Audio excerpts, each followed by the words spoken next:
Have you ever had a dream that felt more like a memory, a fragment of a place you've never been, but your soul recognizes instantly? Have you ever met someone's eyes for the first time and felt a silent, ancient understanding pass between you, a story that needs no words? Or what about a fear, a seemingly irrational one, a panic that grips you in deep water, or a dizzying dread on a high balcony, a feeling of being trapped in a tight space, a fear that logic can't explain because its roots aren't in this lifetime? Make yourself comfortable, and if you haven't done it yet, subscribe. Because what's coming next will help you understand the patterns of your current life through the experiences of your past lives and help you solve any issue. For thousands of years, mystics and philosophers have spoken of reincarnation, the journey of the soul. But what if it wasn't just a philosophy? What if there was evidence? Not evidence in a dusty archaeological dig, but evidence written in the very fabric of your being, in your talents, your struggles, your loves, and your fears. What if you could read your own soul's resume? This is the promise of the Akashic Records. And one man, a simple photographer from Kentucky named Edgar Cayce, became the most prolific reader of these records the world has ever known. He didn't just believe we had past lives. He went into a trance, accessed this infinite library of soul history, and read them for over 8,000 people. And today, dear friends, we are going to open that library together. We are not just going to talk about concepts. We are going to delve into two real documented cases from the Cayce files. We will follow the thread of a soul across centuries, and we will discover how the choices of a Persian physician and the conflict of an English monk directly shaped the lives of two people living in 1930s America. This is more than history. This is your story. Welcome to episode 3. Before we meet our souls, we must understand the classroom. Edgar Cayce revealed that reincarnation is not a random lottery. It is not a punishment. It is a curriculum. Imagine your soul is a student of the universe. Its sole purpose is to learn, to grow, to expand in consciousness and love. And the subjects in this school are profound: patience, forgiveness, unconditional love, selfless service, courage. Now, if you fail a test on forgiveness in one grade, you don't get kicked out of school. You take the class again, you get another chance. Each lifetime is a grade level. Each lifetime presents us with new versions of the same core lessons, tailored to our specific needs. Your innate genius, that thing you're just naturally good at, that's a subject you aced in a past life, a skill you earned and get to carry forward as a gift.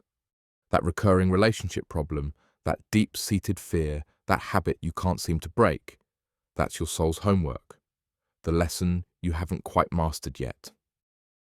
Cayce's readings were never about glorifying a past life as some famous historical figure. In fact, he rarely mentioned them. The readings were about diagnosis. They were soul therapy.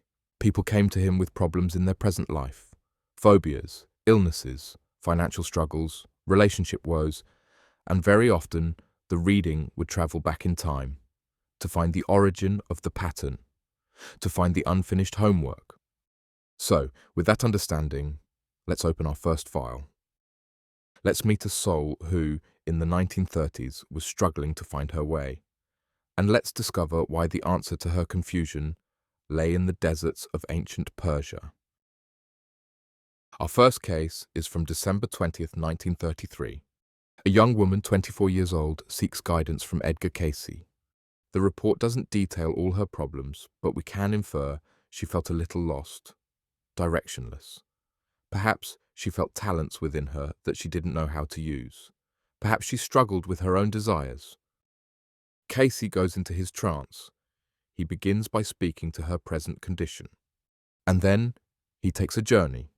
He says, and I paraphrase, "Before this, the entity was in the land of the Persians." Now, close your eyes for a moment. Picture it, not a princess in a palace, not a warrior. The records reveal she was something far more interesting and far more relatable. She was a healer, a physician, and a teacher.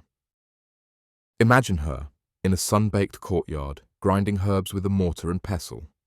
She wasn't just a doctor of the body, she understood the connection between the physical and the spiritual. She used minerals, plants, and what the reading calls the electrical forces of the body, a stunningly accurate description of energy medicine centuries before its time. She was a beacon of knowledge and compassion in her community. This was her soul's magnificent talent, carried forward. This was her A+ grade, the gift she earned. And in her present life in 1933, that gift was still there. She had an innate draw to healing, to teaching, to understanding the deeper mysteries of life. But every gift has a shadow. Every strength, if misused, becomes a weakness. And this is where her soul story takes a turn, and where her karma was created. The reading states with devastating clarity that this gifted healer fell from her path. She became, and I quote, too self-indulgent. The admiration of her patients went to her head. The power she held over life and illness became a drug for her ego. She began to use her sacred gifts not for selfless service, but for self-aggrandizement, for fame, for wealth, for status. Perhaps she began to charge exorbitant fees, or withhold her knowledge, or only treat the wealthy and powerful. She took the light, and she tried to put it in a box with her name on it. And in that moment, she failed her soul's test. The test wasn't, can you be a healer? She had already mastered that. The test was, can you wield spiritual power without being corrupted by it? Can you serve without needing to be rewarded? Now, flash forward to 1933. The same soul, a new body, a new life. The talent for healing is still there, humming under the surface. But so is the karmic weakness. The reading indicates she still struggled with that pull towards self-indulgence, making choices based on personal pleasure, on ego, on what felt good in the moment rather than what was truly right. This was the unfinished homework, manifesting again. Her present life confusion was a direct echo of an ancient mistake. And this is the genius of Casey. He doesn't just tell her a cool story, he gives her a prescription. His advice is breathtakingly simple and direct. Apply yourself in the direction of helping others. He specifically says to work with young people, to channel that innate healing and teaching energy, but this time to do it consciously, to do it with service as the sole intention. In doing so, she wouldn't just help others, she would finally, after centuries, heal herself. She would balance the karma, she would pass the test. That, my friends, is the power of knowing your past. It's not about blame, it's about understanding, it's about liberation. Now, let's travel forward a few years to April 8th, 1936. Our second case is a 38-year-old man. He's involved in business, in the world of affairs. But he comes to Casey feeling a profound internal conflict, a tearing in his soul. He can't seem to find peace or a clear direction. Casey goes into the records, and what he finds is a masterpiece of soul engineering, a two-part curriculum designed to teach a profound lesson. The first life he uncovers, in England, during the tumultuous reign of Henry VIII, and the entity was a member of a monastic order. A monk. Picture him. Stone walls, the scent of incense and old parchment, the quiet hum of prayer. His entire life was dedicated to seeking God through separation, through withdrawing from the chaos and temptation of the world. He sought spirit by rejecting matter. In this life, he mastered devotion, prayer, and inner connection. But he did it in a controlled environment, a spiritual greenhouse. It was a crucial lesson, but an incomplete one. Now, the soul needed the opposite lesson. How do you take that spiritual consciousness and bring it into the messy, complicated, material world? So, the very next lifetime, the reading says, immediately after that life, the entity was in the same land, but now as England was settling America. And who was he? A merchant, a trader, a man of affairs and activity. Picture the dramatic shift from the silent monastery to the noisy, smelly, thrilling docks of London or Plymouth. From chanting psalms to haggling over prices. From owning nothing to managing cargoes of wealth. His entire focus shifted from the spiritual to the material, from seeking God to seeking goods.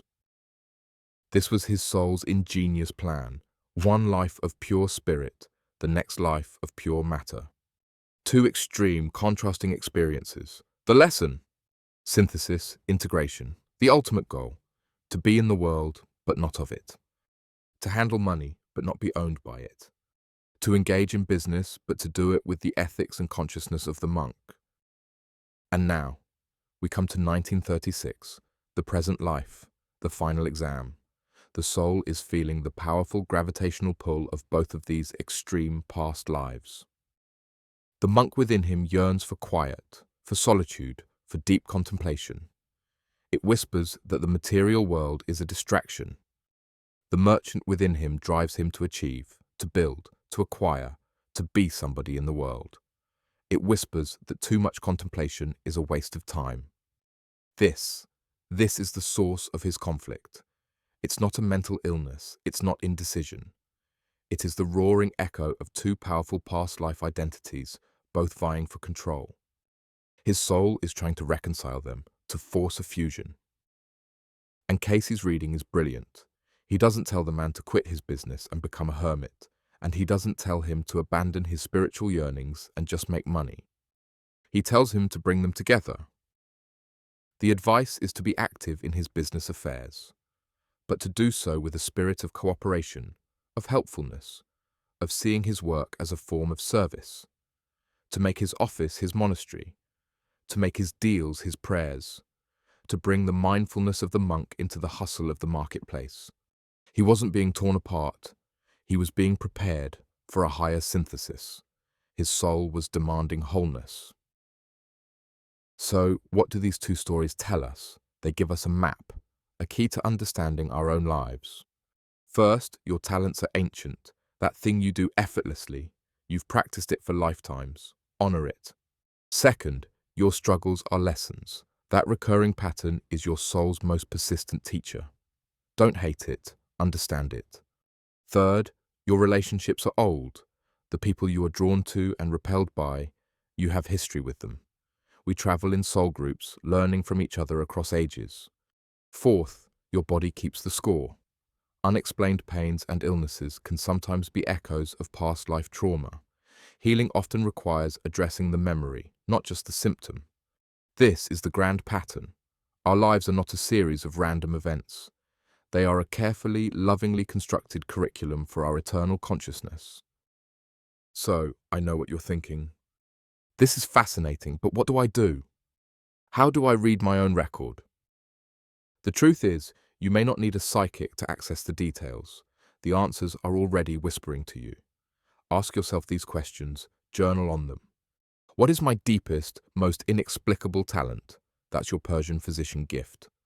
What is my most stubborn, recurring negative pattern? That's your Persian physician karma. What is the central conflict playing out inside me? That's your monk-church merchant divide. The goal is not to become obsessed with who you were, but to become conscious of what you are here to learn. The Casey remedy is always action. Pattern of selfishness? Actively seek to serve someone, anonymously. Pattern of fear? Do the thing that scares you in a small way. Pattern of conflict? Practice forgiveness, radically. Pattern of imbalance? Bring a moment of meditation into your busy day. You are, right now, in this moment, writing the next chapter of your soul's eternal story. Make it a good one.